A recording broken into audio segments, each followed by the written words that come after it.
আমাদের ধরেন হাসপাতালের অভাব নেই, কমিউনিটি ক্লিনিক থেকে শুরু করে আমাদের কিন্তু টারশিয়ারি লেভেল পর্যন্ত সর্বোচ্চ মানের হাসপাতাল আছে। আলটিমেটলি আমাদের ওই ধরনের কোনো সংকট নাই। আমাদের যা আছে এই সম্পদ যদি সুষ্ঠুভাবে ব্যবস্থাপনা করা হয় তাইলে এটা সুন্দরভাবে মানুষ সেবা পায়, কিন্তু আমরা সেই ব্যবস্থাপনাটা ঠিকভাবে করতে পারছি না।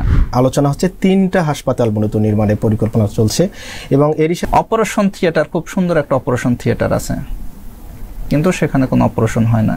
কেন? সার্জারি ডাক্তার নেই। অ্যানেস্থেশিয়ার জন্য আছে, অ্যানেস্থেশিয়ার ডাক্তার আছেন, কিন্তু সার্জারি নেই। এইভাবে মানে বিদেশি অর্থায়নে বাংলাদেশে হাসপাতাল নির্মাণের আসলে প্রয়োজনীয়তা আছে কিনা এই মুহূর্তে?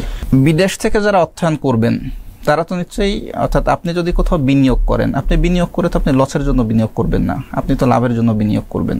কিন্তু আমাদের দেশে যদি বিনিয়োগ করতে চায় এটা ইতিবাচক, যেখানে যে বিনিয়োগ করুক এটা আমার দেশের জন্যই এটা আসবে। এবং দেশের বাইরের রোগীও এই হাসপাতালগুলো যদি সেই রকম সেই মানের করে বা তারা যদি এটা ম্যানেজমেন্ট করে, আমাদের দেশের মানুষ এটা যদি ম্যানেজমেন্ট করে তাহলে এটা কোনোভাবেই সম্ভব না, করতে পারবে না। কারণ আমাদের মেধাবী আছেন, আছেন, সবাই আছেন, কিন্তু আমাদের সেই মন মানসিকতাটা নাই। আমরা যখনই ওই জায়গায় যাব তখনই একটা হযবরল অবস্থা তৈরি করে ফেলবো, নাইলে যে কোনো একটা বিশৃঙ্খল পরিস্থিতি তৈরি হবে। সেই সুষ্ঠু যে ম্যানেজমেন্টের যে বিষয়টা সেটা আমরা করতে পারবো না। শুধু হাসপাতাল নির্মাণে নয়, পুরো ম্যানেজমেন্টের দায়িত্ব তাদের থাকতে হবে। আমাদের ধরেন হাসপাতালের অভাব নেই, আপনার কমিউনিটি ক্লিনিক থেকে শুরু করে আমাদের কিন্তু টারশিয়ারি লেভেল পর্যন্ত সর্বোচ্চ মানের হাসপাতাল আছে। থাকলে কি হবে, যেমন আমি কিছুদিন আগে আমার গ্রামের বাড়ি হচ্ছে বাগেরহাটে, আমি বাগেরহাট গেলাম, তখন চিন্তা করলাম যে আমার উপজেলার হাসপাতালটা আমি একটু দেখে আসি।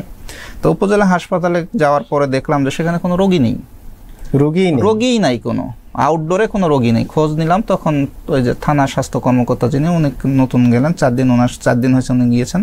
ওনার সাথে কথা বললাম, উনি বললেন যে ভাই ডাক্তার আছে মাত্র 2 জন আমার এখানে, মাত্র 2 জন ডাক্তার দিয়ে 50,000 একটা হাসপাতাল চলতেছে। আর উনি কিছুদিন আগে, অর্থাৎ 4 দিন আগে ওনাকে দেওয়া হলো।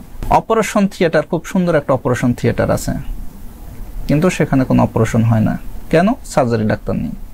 অ্যানেস্থেশিয়ার জন্য আছে, অ্যানেস্থেশিয়ার ডাক্তার আছেন, কিন্তু সার্জারি নেই। আপনার সব ধরনের ব্যবস্থা আছে। যেমন আপনার কি সমস্যাটা কোথায়? আমাদের একটা না একটা সমস্যা, ধরেন একটা গাড়ির জন্য, গাড়ি যখন আপনি চালাতে যাবেন, একটা গাড়ির জন্য যাত্রী আছে, হেল্পার আছে, কিন্তু ড্রাইভার নেই। তাহলে এই গাড়ি কি মানে গন্তব্যে তো যাওয়া অসম্ভব।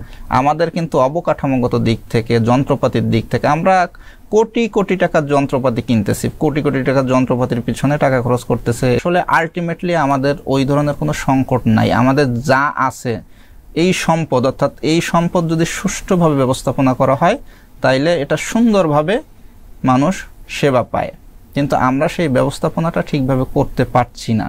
ব্যবস্থাপনার বিষয়টা কেমন? ধরেন একজন রোগী, আপনি দেখবেন যে হাসপাতাল দরজায় যাইয়া যখন যাবেন কিছু কিছু ধাক্কাধাক্কি করতেছে, কে আগে ঢুকবে কে পরে ঢুকবে, এসব নিয়ে কিন্তু ধাক্কাধাক্কি হচ্ছে।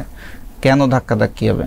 টিকিট কাটার পরে বা ইয়ার পরে একটা সিস্টেম থাকবে, ওইখানে বাইরে একজন লোক থাকবেন, তিনি সিরিয়াল মেনটেন করবেন, তারপরে হচ্ছে তিনি সেইভাবে লোক ঢুকাবেন। যেমন আমি সিএমসিতে যখন ট্রিটমেন্ট করছি তখন দেখছি, যখন আমি রিপোর্টিং টাইম দিয়ে দেয় 8টা, 9টা, 2টা, 3টা এরকম একটা, আমি ওই রিপোর্টিং টাইমে যাই, আমি রিপোর্ট করে আসলাম যে আমি আসি ফেজে, তখনই সে ওখান থেকে বলে দেয় যে আপনি এই টাইমে আসেন। তার মানে আপনার যদি কাজও থাকে আপনি ঘুরে ফিরে কিন্তু ওই টাইমের ভিতরে আসতে পারেন। তাহলে আর হাসপাতালের দরজার সামনে ধাক্কাধাক্কি হচ্ছে না। যার 11টার সময় সে 11টার সময় আসতেছে, যার 11:11 সে 11:11 আসতেছে, যার 12টা সে 12টায় আসতেছে। আপনার জাস্ট একটা রিপোর্টিং টাইম থাকবে, রিপোর্টিং টাইম মতো আপনি যাই, অর্থাৎ ওই ডাক্তার ওই দিন সারাদিন কয়জন রোগী দেখবে তা ওইখানে ঠিক করা আছে যে আমি আজকে 20 জন রোগী দেখবো। তাহলে 20 জন রোগী দেখতে যার সিরিয়াল 1 নম্বরে, সে যদি 9টায় শুরু করে 15 মিনিট তাকে সময় দেবে। 2 নম্বরের রোগী 9:15, 3 নম্বরের রোগী 9:30, তারপরে 4 নম্বর 9:45। এইভাবে কিন্তু আপনার হয়ে যাচ্ছে, সুন্দরভাবে ব্যবস্থাপনাটা হচ্ছে। আমি জাস্ট একটা উদাহরণ দিলাম।